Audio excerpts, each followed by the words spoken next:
मेरे दोस्त, आपका जज्बा भले ही खत्म हो गया हो इजराइल और गाजा युद्ध को लेकर, लेकिन अभी इजराइल ने अपनी भीषण बमबारी बंद नहीं की है। बंद करने की बजाय और ज़्यादा बढ़ा दी है।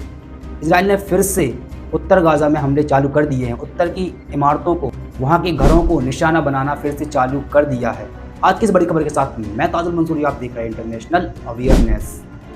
इजराइल के ऊपर इतना ज़्यादा अंतर्राष्ट्रीय दबाव होने के बावजूद भी इजराइल गाजा के अंदर हमले रोकने की बजाय उनको और ज़्यादा बढ़ाता जा रहा है। गाजा के अंदर फिर से हमले की ज़्यादा वृद्धि कर दी है। अब गाजा की अल-शिफा अस्पताल के चारों ओर का जो एरिया कुछ बचा हुआ था, जो कुछ रह गया था नष्ट होने से, उसको भी निशाना बनाना चालू कर दिया है।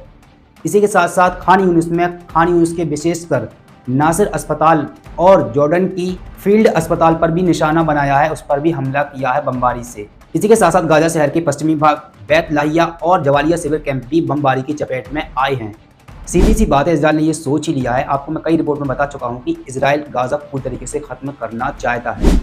वहीं यूरोपीय संघ के जोसेफ बोरेल ने इजराइल के ऊपर हमास बनाने और उसको वित्त पोषित करने का आरोप लगाया है। वो कहते हैं कि इजराइल ने गाजा के ऊपर कब्जा करने के चक्कर में फिलिस्तीनी प्राधिकरण के ऊपर उसको कमजोर करने की कोशिश में हमास को पूरी तरीके से बना के रख दिया है, उसको और ज़्यादा मजबूत करके रख दिया है, उसको वित्त पोषित करके रख दिया है। तो इसका जिम्मेदार सिर्फ इजराइल है। जोसेफ आगे कहते हैं कि मेरा मानना यही है, हम सबका मानना यही है कि अब सिर्फ एक ही सॉल्यूशन है, वो है 2 स्टेट सॉल्यूशन, यानी कि फ़लस्तीन को और इजराइल दोनों अलग अलग राज्य हो जाएं, फ़लस्तीन को अलग राज्य बनाया जाए, तभी ये शांति आ सकती है। इसी के साथ ईरान की इस्लामी क्रांतिकारी गार्ड कोर ने यह घोषणा की है कि इजराइल के द्वारा सीरिया की राजधानी दमिश्क पर हमला किया गया, जिसमें हमारे 4 सलाहकारों की मौत हो गई है। और इस बात की पुष्टि ईरान की मेमोर न्यूज एजेंसी ने भी की है।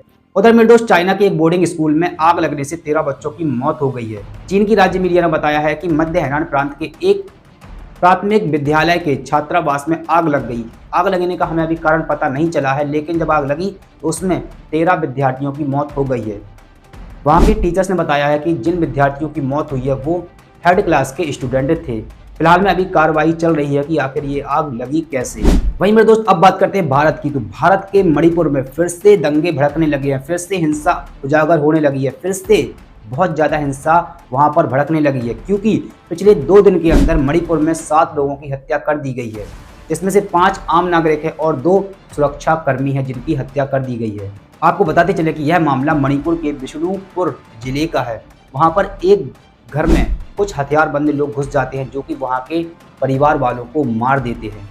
तो मणिपुर का हाल क्या है हम सबको पता है कि कैसा वहाँ पर चल रहा है। ना तो कोई पुलिसकर्मी कुछ कह सकता है, ना तो वहाँ की सरकार कुछ कर रही है। जैसा चल रहा है बस चलता ही जा रहा है।